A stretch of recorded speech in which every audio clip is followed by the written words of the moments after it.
నానమ్మ నేర్పించిన రేనగాయ తొక్కు, అదే రేనగాయ రోటి పచ్చడి ఎలా చేశానో చూసేయండి.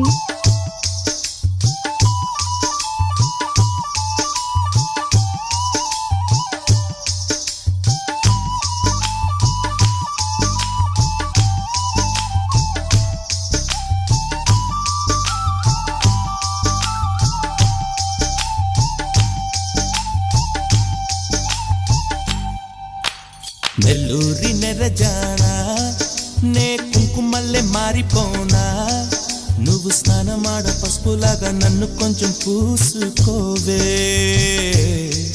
నీ అందలకు మువ్వలాగా నన్ను కొంచెం మార్చుకోవే. నెల్లూరి నెరజానా నే కుంకుమల్లె మారిపోనా, నువ్వు స్నానమాడ పసుపులాగా నన్ను కొంచెం పూసుకోవే.